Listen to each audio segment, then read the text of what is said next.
Good afternoon, everybody. My name is Piotr Wróbel. I hold the chair of Polish history at this university, and I'm here to introduce Professor Moss. But before I do this, let me start with the University of Toronto land acknowledgement. We wish to acknowledge this land on which the University of Toronto operates. For thousands of years, it has been the traditional land of the Huron, Wendat, the Seneca, and the Mississaugas of the Credit. Today, this meeting place is still the home to many indigenous people from across Turtle Island, and we are grateful to have the opportunity to work on this land.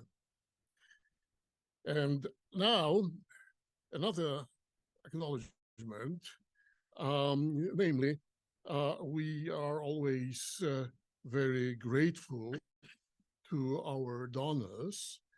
And this is the Pearl and Jack Mandel lecture series, endowed by Dorothy Ross and her late husband, Robert, to honor the memory of Dorothy's parents, who emigrated from Poland in 1927 and 1928.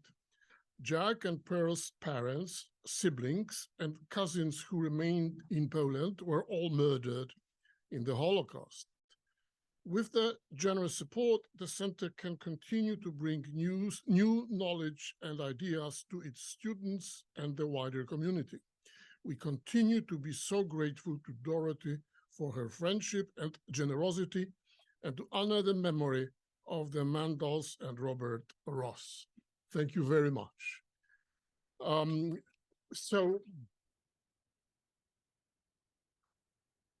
Thank you.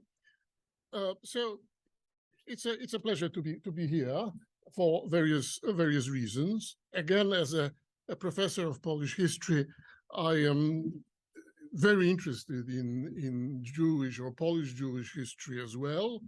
For the last 20-something years, I have a seminar on the history of Polish Jews in the 19th and the 20th century. I try to follow literature, and well, this is why I'm very happy that Professor Moss can be here with us this afternoon.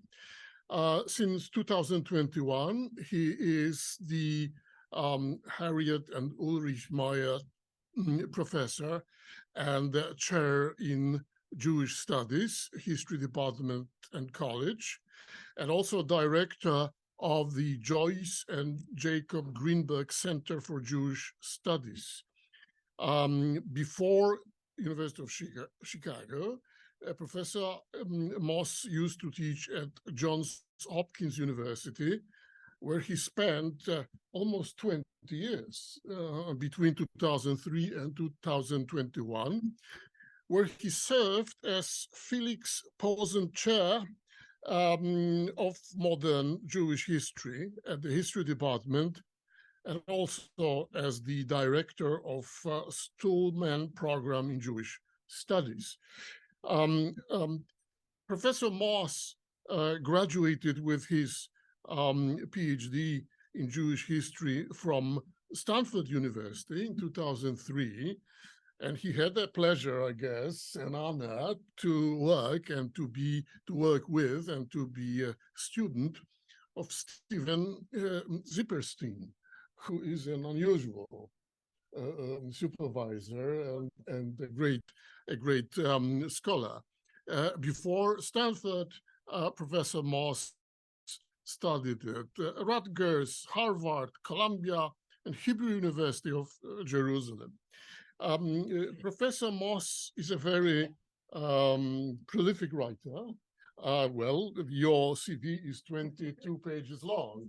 Yeah, well, 22 pages long. He authored very numerous articles and several books, and you can see the cover of his last book, An Unchosen People, Jewish Political Reckoning in Interwar Poland.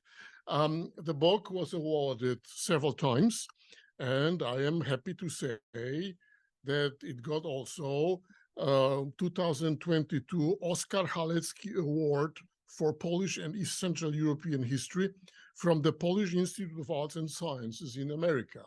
I'm on the board of this institution, and I'm aware that we know, we talked about the book, and we decided to do this. The book has also some other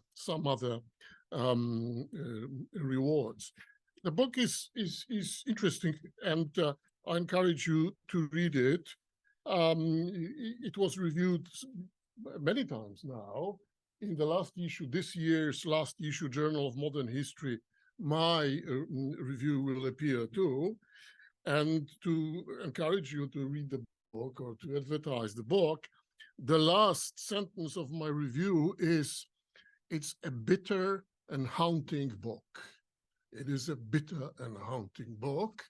And I also emphasize this in my review, that the book has a universal value. Because, yeah, obviously this is about Polish Jews, but reading the book, we can think about other minorities, ethnic, intellectual, religious minorities who live somewhere in a country dominated by someone else, and they, the minority, can see that there is no future, that there is a very difficult situation. Okay. I don't want to take too much time because around 5:30 we have to go, and the title of today's lecture is Nationalism's Pathologies, Diaspora, Fragility, and Zionism's Promises in the Polish Jewish 1930s. Quite a lot, I would say. Okay, Ken, the floor is yours. But don't take my talk, please. Wait. Yellow folder. Can't do it yet from memory. This was something evil. The real test.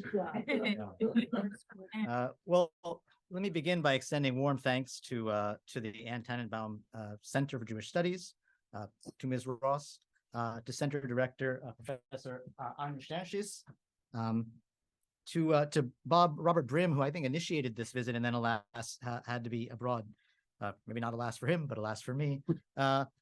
And then as well to Piotr for the introduction, and to the coordinators and organizers of the event, Constance Chan and Natasha Rashishi-Fried. And thanks to all of you for finding the time to attend early in the semester. So I begin with a quote. Even Trotsky has begun to believe that Hitler will remain in power some 10 to 20 years. That which has happened in Germany with its relatively small Jewish community is only a hint of the catastrophe that will break out in those lands where Jews make up a population of millions. By the time the storms finally grow still, the Jewish people will be crushed and broken, end quote. This dark vision of the future that awaited Poland's 3 million Jews and their nearly 2 million co-religionists in Romania, Lithuania, Latvia, Hungary was not voiced in 1939 as German forces massed at the border, but in October 1933. The essay was published in one of Poland's few politically independent Yiddish journals by a Jewish university student calling himself Michal Oster. And Oster added to this grim vision a harsh message to his fellow Polish Jews. None of the political ideologies that Polish Jews might be banking on were likely to help much. To those who urged Polish Jews to, quote, carry on the old politics of fighting for Jewish well-being in Poland's parliament, municipalities, and streets, Oster scoffed. It was delusion to think that any variety of political effort by 10% of Poland's population could determine how Poland, much less Europe, would answer the Jewish question. Hopes for protection by the international community merited only, quote, a bitter smile at the naive ideas of the Jewish liberals who believe that the world is becoming more humanitarian, end quote.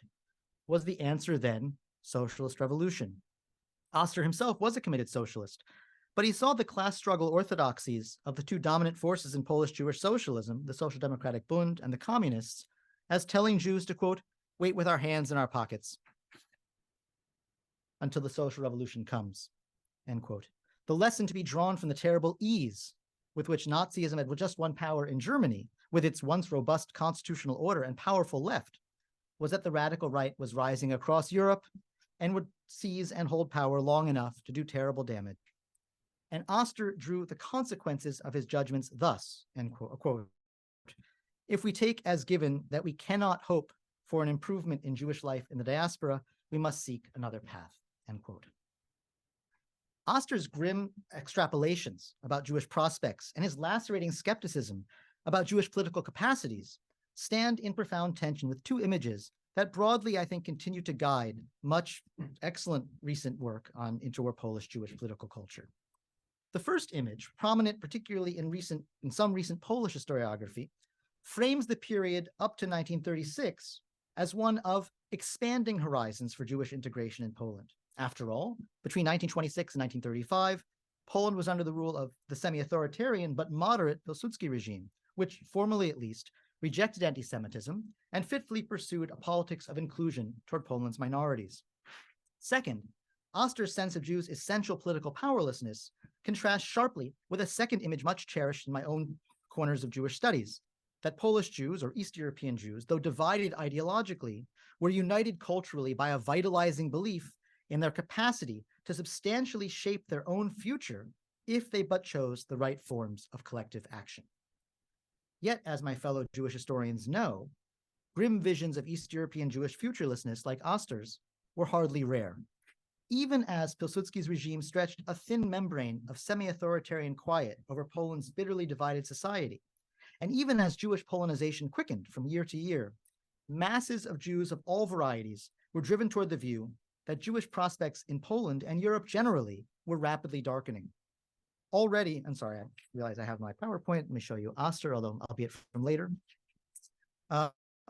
Already in January 1931, after a year-long investigation of Polish Jewish outlook, Janka Leshinsky, here the fellow with the hat, one hat on the right, who then at that point stood close to the Diaspora's Bund, concluded that Polish Jews across all divides had been seized by a, quote, pogrom mood and panic mood, end quote, and their main question had become how to leave and where. So what claim should all of these Oster types have on our histories of Polish and East European Jewry? Should we hail them as prophets? Should we dismiss them as pessimists? What I came to see in my own research into the Polish Jewish 1930s was that among the Osters of Poland, many were anything but unreflective pessimists. They were no less than us, thinking people, or tried to be, trying urgently to understand what was going on around them. In late 1933, Miriam Shalev, M. Shlemovitz, an emissary from Jewish Palestine's kibbutz movement, began to traverse southern Poland to help the movement get a handle on the influx of tens of thousands of young Polish Jews into Zionist youth organizations. And she's amidst these folks somewhere, although I'm not entirely sure where. She might be the woman with the glasses about 6 over from my left. She was upset, and what she found in small towns in the Rovna region both upset and impressed her. She was upset to find that most of the newly minted quote-unquote Zionists were far from being believers. Many were frankly indifferent to core Zionist ideals about Hebrew, about Jewish labor, about the new Jew, etc. Was impressed by the intellectual intensity with which these young people sought, quote, an answer for their many questions, bearing on both Poland and Palestine, and indeed on the world in general. Questions about the nature of nationalism, the sources of ethnic strife, and, quote, the source of anti-Semitism, end quote. Shlemovitz's report is one of many sources that point us to a quiet revolution in the character of Polish Jewish political thinking at the grassroots. As the 1920s gave way to the 1930s, a significant number of Polish Jews moved simultaneously toward profound skepticism about all the old ideologies that had seemed to offer keys to Jewish life in nationalist Eastern Europe, and also toward trying to understand the processes taking shape around them, seeking reliable sources of information, and trying to ascertain what, if anything, they could really do to change their own situation. Part of the book recently published on the basis of this research, An Unchosen People, consists in elaborating the social history of this uninstitutionalized but widespread transformation in Jewish political outlook. But what I want to foreground today is a second central concern of my work, more in the domain of intellectual, cultural, and political history.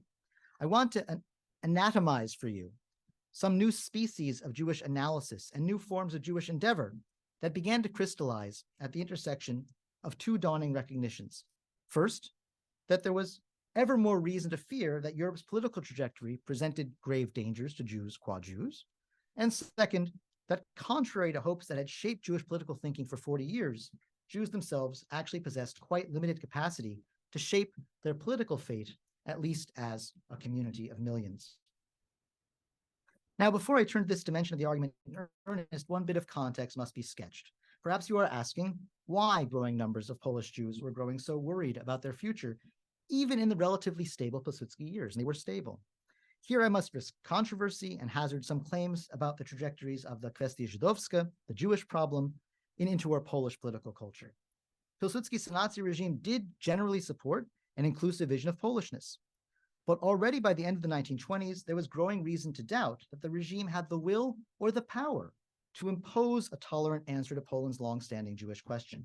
And it was also growing clear that the question was festering in widening swaths of society in an era, after all, where people were gripped, millions of people were gripped by poverty and futurelessness imposed by the Depression. It was not just that Poland's mainstream nationalist Endek right, the Senacja's main opposition, had by the late 1920s wholly embraced a vision of Jews as a grave and malign threat to Polish national well-being, and was working assiduously to spread this view at multiple levels of Polish society, as the new work of Kamil Kijak, I think, particularly powerfully shows. Increasingly, too, there were unignorable signs that the view of Jewish presence as a problem was finding traction well beyond the long, well-organized right. In 1931, the scholars Alexander Herz and Łucja Kupova, figures very close to the Senacja, strong supporters of Pilsudski in the Senacja, he says left flank, investigated the political attitudes of 500 rank-and-file members of Poland's Border Protection Corps. Run by the Interior Ministry, the Corps was supposed to be a bastion of Senacja super-ethnic tolerance. But Herz and Kupova, again, both supporters of the regime and very much hoping that its project would work, discovered to their horror that the large majority of our students actually held, quote, profound and sincere anti-minority views, and were particularly convinced of the szkodliwość Żydów, the harmfulness of Jews. Nor was the regime, and here's the strange book you wouldn't think to find it in, and this isn't where you'll find, I think, very interesting sociological portraiture of this, what they call this kind of quarter intelligentsia that made up the core. Nor was the regime insulated from this popular sentiment. In early 1934, the circumspect and highly placed head of the leading Jewish philanthropy in Warsaw, the JDC, a figure named Yitzhak Gitterman, here with the glasses, privately reported that anti-Jewish sentiment had become so robust in parts of society that the Senacja had to accommodate it. Quote, any minister who treated the Jews fairly, he thought, would cease to be minister. And beginning in January 1933, Polish Jews merely had to look to Germany and soon Austria to see how quickly a politics of enmity could win power in countries with stronger liberal and socialist movements than Poland and other states in East Central Europe could command, and how little Jews could really do about it, including the well-integrated Jews of Weimar Germany. Now here, let me be clear. I am not making a claim about the unanswerable question, where would Jewish-Polish relations have gone had the Holocaust not transpired? I am simply saying that there were substantial reasons for Polish Jews to worry about their place in Poland's future well before Pilsudski's death in 1935, and that the kind and degree of danger was becoming a key question for some Jewish political actors. And if one agreed that, with Oster, that Jews had little power to do anything much to avert such danger, the question grew more troubling still. And this leads to a key point about the specific actors to whom I now turn, whose thought I now turn. One starting point for all of those I'll focus on was the premise that Jews had in fact quite limited capacities to affect the larger political circumstances that would determine their fate. This view put figures who will populate my talk at odds with most of the movements, many of the leading figures of those movements that shaped Jewish civic life in Eastern Europe. There were many whose faith in Jewish political agency remained unshakable or who refused to let it be shaken, like the Bundesleader Heinrich Ehrlich, who in 1934 wrote a pamphlet precisely to deny that the easy victories of the right in Germany and Austria bore any implications for the Bundist strategy of cross-ethnic socialist work in Poland. But I focus today on figures who were becoming ready to wrestle with their own most cherished convictions. The Vilna Yiddish philologist turned sociologist, Max Weinreich, is a case in point. We have a number of, all the leading scholars of Weinreich are sitting right in this very room, so we can have a debate about it. Weinreich had been a fervent Bundist from his youth.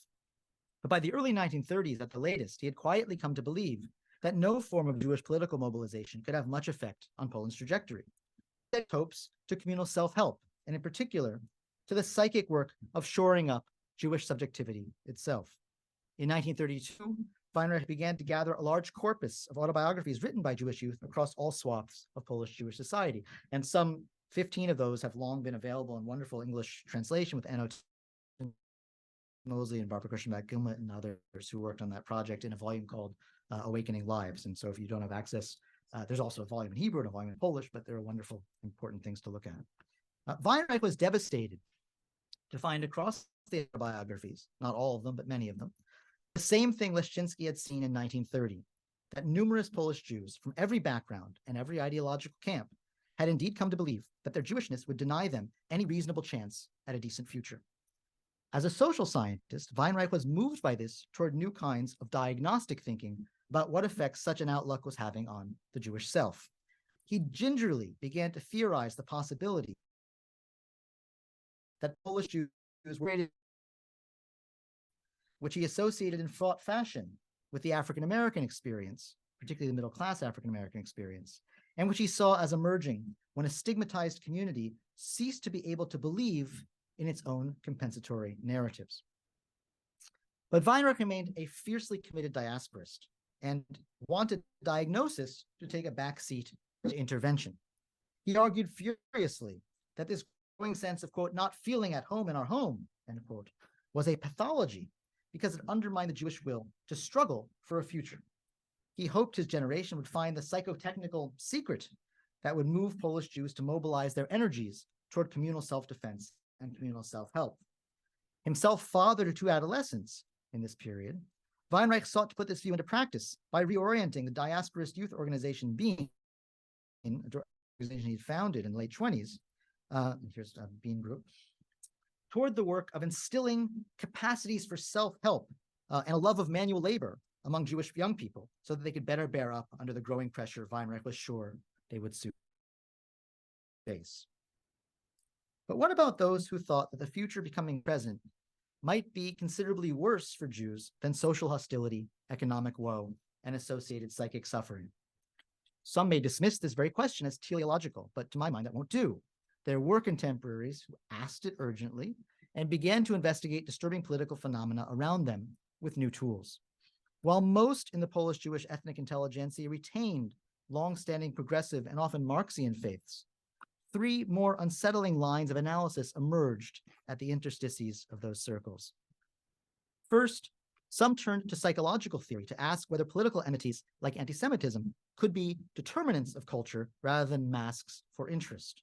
In 1932, the diasporist pedagogical theorist Avrom Golem, here shown in a lovely and sweet kind of humorous portrait by some of his students in Vilna, but who at the time was actually quite unhappily immersed in a project on the psychology of anger and hate, was wrestling with a grim sense that modernity had greatly increased human capacity to hate abstractions like whole groups of people, that such hate was absorbed at a largely precognitive affective level, and that this was the case with anti-Semitism in Eastern Europe.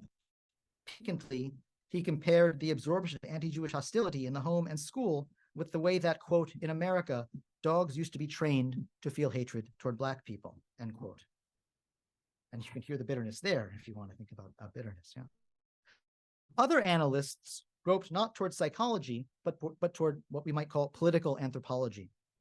In a 1932 essay in the Miesięcznik Żydowski, the Zionist analyst Ludwig Oberländer argued that the question of anti-Semitism in Poland had to be theorized in relation to nationalism's more general phenomenology. Quote, militant nationalism's drive to create unity and unanimity in the nation, any nation, compelled its proponents to attack the critical faculty itself and to seek mythologies that could produce pre-rational national unities.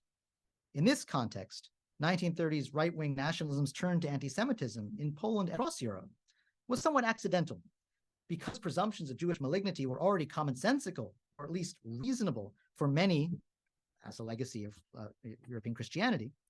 Anti-Jewish mythology was a kind of lowest common denominator myth, an easy sell. But contingency was no consolation for Oberländer.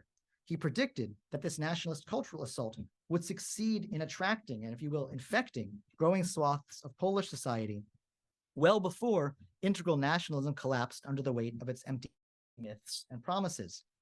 And the question for Oberländer became, what would happen in the meantime? In general, findings are that diasporas proved much less ready than Zionists to think seriously about the pathologies of nationalist political culture, We might discuss why that might be, what kind of elective affinities led people in different directions.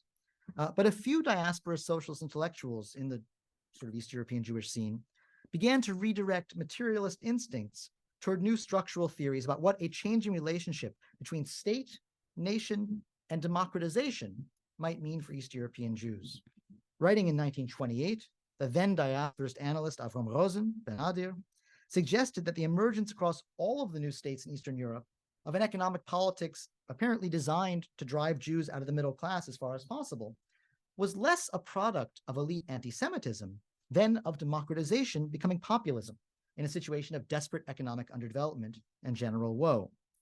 Regardless of the attitudes of particular policymakers, and clearly here he did have in mind the Senatia, the combined logic, mass political mobilization, economic desperation, and new expectations of the nation state was inevitably generating demands that the regime serve the, quote, real nation, unquote, over, as it were, some parasitic minority.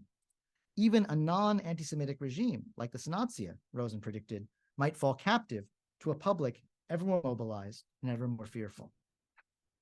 Another erstwhile diasporist, the aforementioned Yaakov Leshinsky, converged on the same sense. I think that's fine, right? We'll come back to it in a second. Converged on the same sense that extrusion of urban middleman minorities was built into the nature of a state founded on service to the demos and the demands of belated capitalist development in a caste-structured multi-ethnic society. However, here I want to highlight a second feature of Leshinsky's analysis, his growing sense of the need to think extrapolatively about where the Jewish situation was likely to go. He could not escape a growing sense that deep structural forces, which he himself could not yet explain, were pushing the nation state toward a potentially far-reaching anti-Jewish politics, and that the outcome might be quite grave. Leshinsky shared Max Weinreich's view that Jewish communal despair was itself a destructive psychology. But his growing certainty that East European Jewry would face grave danger in the coming years, and that Jews could do little about it, produced a deep instability in his own judgment of where Jewish political reason led. Perhaps ordinary Polish Jews, who noisily claimed there'd be no future in Europe, not all, but many, were actually being more rational than activists still fighting for one. Quote, and do the Jewish masses not feel that with the rise of a new younger generation for whom chauvinism and cruelty constitute its fundamental makeup, that there must come even harder and darker times, end quote. In other words, insofar as one labored under the weight of a sense that darker times were coming, the Weinreichian response of turning toward communal self-help could seem like little more than, as Astor had put it, waiting with one's hands in one's pockets. Perhaps political rationality meant something harsher, some form of triage. In the rawest sense, perhaps it meant giving up on fighting for a Jewish future in Europe and trying to get out as an individual. This was a view toward which many Polish Jews now moved, and for many of these, a series of factors fixed their attention in the early 30s on one possible alternative above all, on British Mandate Palestine. In 1932, for its own reasons, Britain opened Palestine to unprecedented Jewish immigration, even as other destinations became ever more inaccessible to Jews. This and the explosive growth of Palestine's Jewish community, the so-called Yishuv, from about 170,000 in 1932 to about 360,000 by 1936, vectoring toward a third of the population alongside a population made up largely 2/3 of Palestinians, provoked a sea change in Polish-Jewish relations to not so much Zionism as an idea as to the Yishuv as a fact. In myriad ways that I address in the book, hundreds of thousands of Polish Jews engaged seriously for the first time with the possibility that the Zionist experiment might play a decisive role in their own personal future. Here, with this turn from social analysis to questions of extrapolation and choice, let me sketch where the rest of the argument is going to go. First, I want to briefly anatomize some new forms of thinking about what Zionism's actually existing infrastructure and modicum of access in Palestine might offer to some diaspora Jews looking for a better future. Then I will return to the kinds of questions raised by Leshinsky's inner divisions, namely new questions of judgment and ethics, politics and culture, risk and triage that move to the fore of Polish Jewish thought. So first, to new forms of thinking about what the fact of the Yishuv in Palestine might offer. In the early 1930s, for some Polish Jews previously quite distant from or even hostile to Zionism in any form, the crisis of European Jewish life, coupled with the emergence of the Yishuv as a substantial Jewish community, opened a new space, we might say, of non-Zionist inquiry about Zionism's claims and the Yeshuv's realities and potential significance for Polish Jews. And here let me focus on such a source, a 1935 travelogue by a figure we've actually already met, and a very unlikely figure under the circumstances, the Yiddishist diaspora scholar and Bundist Max Weinreich. And I should note the scholars to whom I'm referring are Colin Weiser here from York, and Naomi Seidman here from your own U of T, so we have many Weinreichians. Weinreich came to Palestine in 1935, bearing a sharply anti-Zionist ideological legacy. But he was also wrestling with deepening doubts about the prospects of East European Jewry, especially after the easy victories of the radical right in Germany and Austria. Presumably for this reason, and he'd been in Austria actually in the February 34 moment when the Austro-fascists took power. Presumably for this reason, in the long travelogue he produced about his time in Palestine, he looked beyond his own feelings about Zionism as an ideology to relate seriously to the actuality of the Yeshuv as an emerging sociopolitical entity, and what its real, if limited, forms of state-like power might mean regarding Zionism's once abstract promises. It should be noted Weinreich could easily have avoided broaching serious political questions had he wished, and instead focused, as so many travelogues did, on either celebrating, which is unlikely in his case, or puncturing Zionist myths about how the land of Israel made Jews healthier, stronger, freer, and like. Weinreich's interlocutors in Palestine evidently obliged him with much of this sort of talk, and he was indeed quick to deflate it. Thus, referring to the excitement that so many visitors felt upon seeing the, quote, first Jewish city of Tel Aviv, Weinreich noted and deflated the mythic thinking behind it. Tel Aviv bespoke replenished Jewish national capacities to create something new and significant. And Weinreich, as a proud diasporist, had an answer to this, that Jews are capable not only of building a city, but also of building even greater things, I do not doubt. The entire question is whether we are given a chance to show what we can do. He also thought that Tel Aviv had a much inferior phone system to Vilna, that should be noted. But here the text takes a striking turn. And if someone should say, but look, isn't Eretz Yisrael, the land of Israel, Palestine, the only land in the world where Jews are given such a chance to develop themselves? If they want to, they are allowed to build whole city quarters for themselves in Haifa and Jerusalem. And thus they are both more secure in their life and property, and their culture is rendered more secure. Where else do Jews have such opportunities for development? This argument has a lot of logic and demonstrability, end quote. Weinreich here allowed his readers to hear a compelling Zionist claim on behalf of mandatory Palestine's provision of opportunities for Jewish national life, and allowed his Zionist interlocutors to articulate a claim that struck at the heart of his own diasporism, the argument that the concentration of Jews in compact majoritarian settlements was a more secure mode of organizing Jewish life than the universal minorityhood that diasporists embraced. And Weinreich was not only interested in grappling seriously with Zionism's claims about territory and ethnic concentration versus minorityhood, he was also ready to ask how the fact of the Yeshuv might constitute some important part of the solution to the practical political problems of his own Polish Jewry. And this meant, too, a readiness to broach painful questions about political reason and the ethics of self-rescue in the face of danger and limited communal resources. Of course, a different ethical question was also in play, the question of the clash between the Zionist project and Palestinian rights and aspirations. Weinreich approached this question seriously via quite unsentimental comparisons of the Zionist-Palestinian imbroglio to East European colonial and ethno-national conflicts. He recognized the emergence of Palestinian national consciousness, regardless of whether Zionists wanted to admit it. He coolly confronted Zionist interlocutors with the possibility that they were little different from the ethnic Germans who had colonized the Baltic, and that Zionists should expect no more gratitude from Palestinians for helping develop Palestine's general economy than nationally conscious Latvian peasants turned moderns had shown German colonizers in Riga. At times comparing Palestinian nationalism to the Polish and Ukrainian forms he was familiar with, he also compared violent ethno-nationalist impulses among Yeshuv Jewish youth to the youth of the hated Polish right, the thugs who had blinded Weinreich himself in a 1931 anti-Semitic riot. But because Weinreich was gripped by a sense of European Jewish crisis, he also now proved ready, for the first time, to apply the same cool analysis to a question that diasporists usually assiduously avoided, namely, willing to actually give some Jews a better life than they could hope for in Europe. Weinreich concluded that the Yeshuv was proving itself in the one way that mattered to anyone concerned with Jewish well-being. It had gotten, quote, several 100,000 Jews set up in life, end quote, giving several 100,000 Poles German, and Yemenite Jewish immigrants better life chances was, quote, no small thing when one recalls that the entire world has barred its gates to Jewish wanderers, end quote. Nor was this the limit of what Palestine could provide. Weinreich's distance from Zionist myths actually led him to be more optimistic than many Zionists regarding the Yeshuv's capacity to absorb many more immigrants. The doubling of Palestine's Jewish population between 1932 and 1935 had been made possible, he recognized, not primarily by Zionist enthusiasm, but by the inflow of substantial private money from Jews looking for any better option.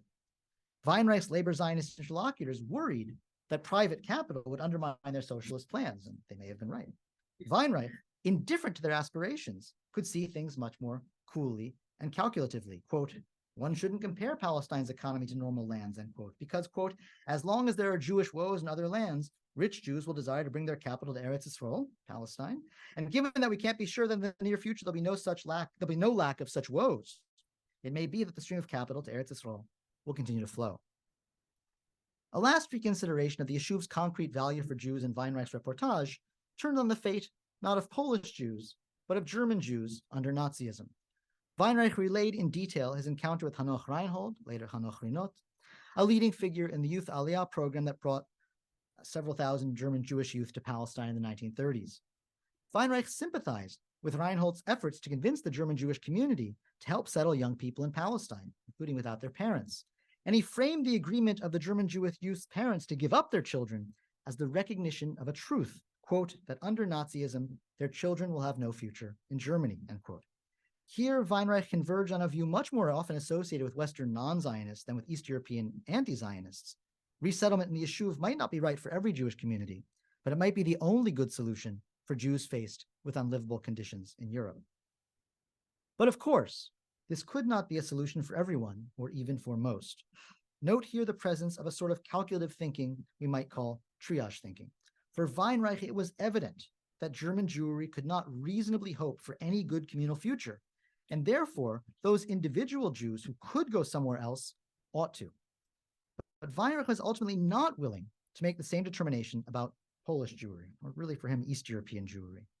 On the contrary, in a text from earlier in that same year, he furiously attacked the turn of hundreds of thousands of Polish Jews toward Zionism as escapist irrationality, if not worse. But other Polish Jews did apply the same triage reasoning to their own case that Weinreich applied to German Jews. And here I return to the questions of extrapolation, risk, and choice I raised before with reference to Leszczynski. Here, though, I proceed via an unknown figure, not a professional intellectual, but an unknown, relatively unknown young person. In 1935, a 20-year-old from Bielsk,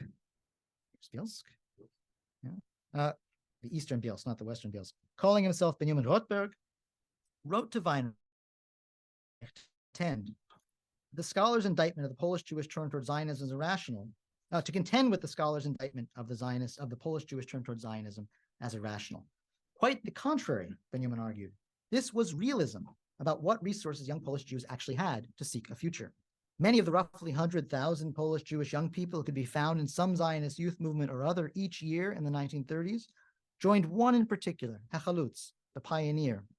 Hechalutz aimed to ready young people for a life of radical national collectivism within Palestine's and the Yeshuv's kibbutz movement. As everyone recognized at the time, though, most of those joining the movement, especially after 1932, were actually quite distant from Hechalutz's ideology. They were joining not out of ideological conviction, but because, for Palestine-specific reasons, the kibbutz movement in the Yeshuv that Hechalutz represented had gained disproportionate access to the certificates doled out by the British Mandatory, the certificates that allowed a penniless Jewish person to immigrate to Palestine. And this is a group of figures in the wing of Hechalutz, especially known for being quite distant from Hechalutz's ideology, the so-called Freiheit group here from, I forget exactly where. Benjamin and his contemporaries knew that only a relative few of those who joined Hechalutz were likely to get a certificate ultimately. But, he reminded Weinreich, if one joined the movement and engaged in all of the largely backbreaking busy work that it enjoined, one put oneself in a line, however crowded, and gained a real chance to get to Palestine.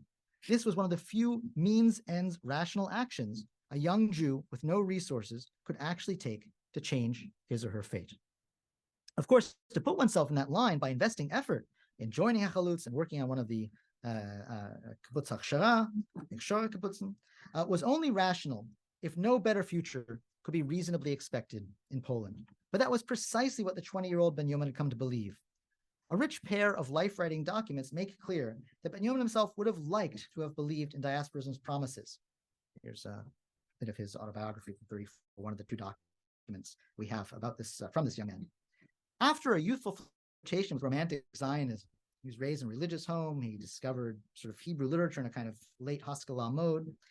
By the late 1920s, he had rejected Hebraist ideals of Jewish cultural reinvention as irrelevant to Jewish needs, and had become a devoted consumer of Yiddish secular culture. He was also deeply impressed by the idealism of socialist and communist friends. But, nevertheless, sometime in 1934, Benjamin joined Hechalutz quite openly to get one of the coveted immigration certificates. Against Weinreich's charge that the Polish Jewish youth's turn to Palestine was a rationality, Benjamin offered multi-layered dissent.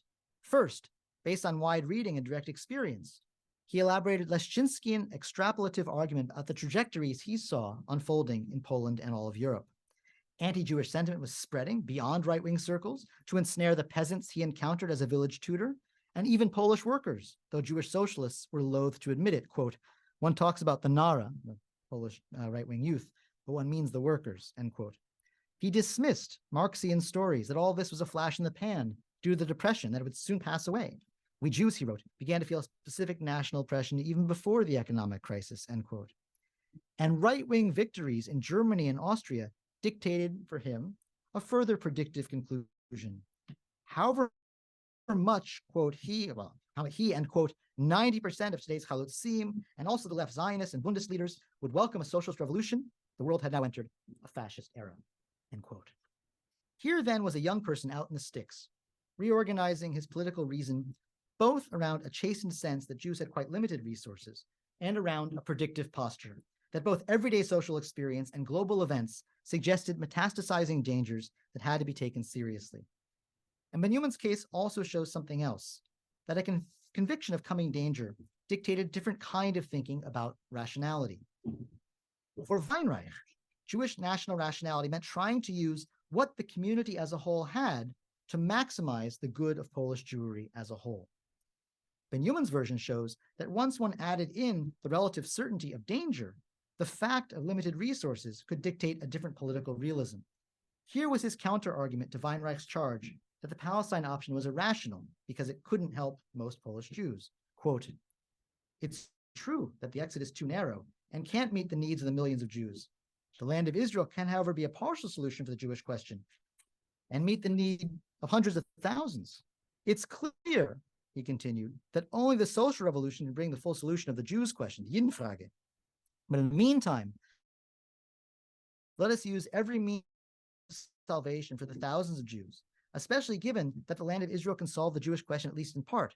For the meantime, we don't have anything better than Zionism, end quote. And there was a second aspect of Benjamin's argument, which confronted both diasporist and Zionist ideals with an assertion of the individual's prerogatives.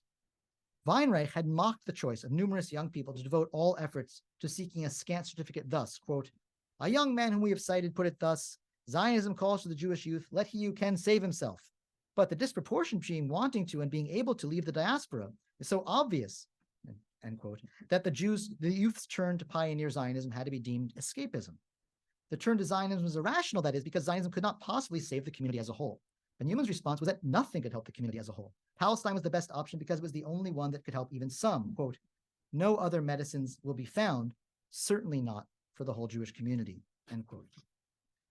Before I fully draw out the implications of this kind of political thinking at the limits of political thinking, I want to gesture, if only briefly, to a parallel form of new thinking about culture, a form of thinking underpinned by unbudging diasporist commitments, but shaped by the same grim acknowledgement of Jews' limited capacities to alter their situation. As this era pushed some Polish Jews to acknowledge the limits of Jewish political capacity, it also began to push others toward new clarity about the limits and capacities of culture. Among the preoccupations visible in diasporist cultural thought by the mid-1930s was a deepening interest in what sorts of aesthetic experience, particularly, might help the suffering modern Jewish subject bear up in the face of deepening woes that he or she would not be able to avert. In 1934, readers of the Lviv journal Przegłon Społeczny could find the intellectual and poet Vera Fogel, or Deborah Fogel. Where is Deborah Fogel? Here she is. Investigating what kind of children's literature might help redeem the contemporary child's subjectivity from the alienating present. Fogel hailed works that in their imagistic concreteness could help instill in European children what she called the legend of pacifism and the, quote, conviction that they were more, quote, like distant Indians, Negroes, or Arabs than unlike them. In that same year, the rising star amongst a cadre of talented young Yiddish poets in Vilna, Chaim Grade, I guess I don't have a slide of, began to try to produce a poetry that would directly counter Jewish despair itself. Poetically, Grade's key move to counter his readers' despair turned on an audacious mythicization of all things natural evolution. Here I translate from Yo, his credo poem of the mid-1930s. And Yo, of course, means yes. Quote, a bridge of eons becomes a rainbow thrown from my window to the woods. The animals, my forefathers, with amazed eyes, sniff carefully my newfound form. They caress me with hot teeth and sharp claws. For generations we struggled that you should come to be. For Grade, this revelation that he is not a fallen creature, but the attainment toward which all of nature had been working all along, was meant to offer what he himself called a kind of psychic healing for his readers, the tight-knit Yiddishist youth of Vilna. His poetry itself signals his outward-facing commitment in its careful attention to how such a manifestly fictional vouchsafing of human value was to be internalized, was to become something one could feel and draw energy from. The subject seeking to overcome despair had to will, as he put it, the heart to believe. Herz und Gläub and Ja are the key terms, right? This manifestly fictional myth, repeatedly as a kind of spiritual exercise via aesthetic experience. In this sense, we might see Grade and Fogel both starting down a path of 20th century thought about imagination's powers, well captured by Cora Diamond's remarks on Socrates via Martha Nussbaum, that a substantial part of human freedom turns on, quote, the capacity to transform one's situation by the exercise of creative imagination, to see things differently. But we also shouldn't miss the painful limit that Grade felt compelled to accept. Grade, it should be noted, was a deeply political poet. The poems with which he made his name in the same period were written from a manifestly socialist worldview. But Grade resolutely refused to offer his readers any hope that Jews could collectively do much about the, quote, catastrophes, end quote, unfolding around them, except endure. In Grade's poetry, affirmation of the world cannot change the world, which will remain just as catastrophic in, quote, coming days, end quote. At best, poetry can only help transform the subject's relationship to experience, quote, yes, which means my destinies, my virtue. For figures like Grade or Fogel, shoring up Jewish subjectivity against what was coming might be the best one could do. And another figure who fits this is this interesting writer, studied writer, Michal Borstin. For others, little different from them in sociological and ideological starting point, like Oster, Leszczynski, or Benjamin Rothberg, realism meant acknowledging that nothing much could be done for the whole community, but that something substantially might be done for a non-negligible minority thereof, a politics of triage. Inevitably, this forced ethical questions to the surface. At the close of his 1935 book, Weinreich basically charged those seeking exit with betraying the community. Benjamin Rothberg responded by asserting the individual's prerogative to seize whatever chance the world really offered for a better life. Let us finally also recognize that this debate was complicated by a third position relating to the question of one's children's future. In early 1932, the Zionist activist Alto Drianov wrote a searching account of the older generation of small-town Zionists he met during a 6-month tour of Poland. Here's a letter from a figure he worked with at that time, a woman named Leah Vidrovitz, from a little bit later. In particular, Drianov observed that not only had these, what he called Stammzionisten, plain old Zionists, continued to donate to the Zionist cause even as the economic bottom fell out of the small-town Jewish economy, but that they did so knowing that not they, but only the next generation stood any chance of benefiting from it. They were bringers of what he called a burnt offering, a sacrifice from which only others benefit. Even more striking are diaspora's testaments to the spreading readiness of non-Zionist families to encourage both sons and daughters to invest all their efforts in trying to get the brass ring of a certificate to Palestine. In 1934, the Yiddishist educator Gershon Arinsky wrote from the central Poland town of Pruzhina, now in Belarus, that now it was common for the town's parents to urge their children to try for a Palestine certificate. Himself founder of the town's socialist Yiddish school, Orinsky was not talking about Zionist families, but about his own socialist diaspora circles. Here were parents with no connections to Zionism, urging their children to invest all effort in trying for a new life in distant and alien Palestine. Here, too, was a form of triage thought taking shape at a fraught site between communality and particularity and beyond them. Let me conclude. I have sketched today two broad lines of revision about interwar Polish Jewish history. First, I've argued that at the interstices of a world of Jewish political thought organized around siloed ideological certainties, there was also a rapidly expanding body of analysis groping beyond progressive assumptions toward darker insights about the dynamic of the nation state, the power of hatred and enmity and fear in politics, and how minority populations can be subjected to particular kinds of danger and particular exigencies of choice. Second, I have explored a recasting of Polish Jewish politics and culture around newly skeptical thought regarding what culture and politics could achieve, the movement of Palestine to the center of Jewish horizons, and fraught choice among incommensurable communal, individual, and familial needs. All the forms of thought I've been addressing were in one sense secret sharers. Their shared starting point was pained renunciation of the hope at the heart of Jewish politics since the double birth of Jewish nationalism and socialism in the 1880s, and perhaps since the birth of Jewish liberalism in the mid-19th century, namely that collective Jewish political action could substantially determine Jewish communal fate. What divided that far less hopeful form of thought I've examined was the question that followed from this conclusion about Jewish communal incapacity, whether the proper response was to seek new ways of helping the whole community weather the storm, or whether the likely scope of the woe that that community would be subjected to dictated a stance of triage. In turn, this question of the scope of the danger was something that had to be analyzed but could not be known, an illustration of Ulrich Beck's insight that risks are, quote, both real and unreal, insofar as risks thinking must concatenate, quote, damages already real today with projected danger that can only be acted on now if one is going to act on them at all. This is in part an argument about a rupture into war era. Also, it implies an argument about how belated that rupture in Jewish thought was and why. But it also invites us to look backwards throughout Jewish modernity, to ask about earlier moments of doubt about Jewish capacities and about progressive hopes. I too am interested in Jewish agency, but I'm trying to help chart a way back to history that takes seriously the shaping power of the Jewish question in Jewish life, a power that was intermittent, but nevertheless profound, and above all, indifferent to what Jews wanted. Jewish thought shaped by the Jewish question was also creative, but differently so.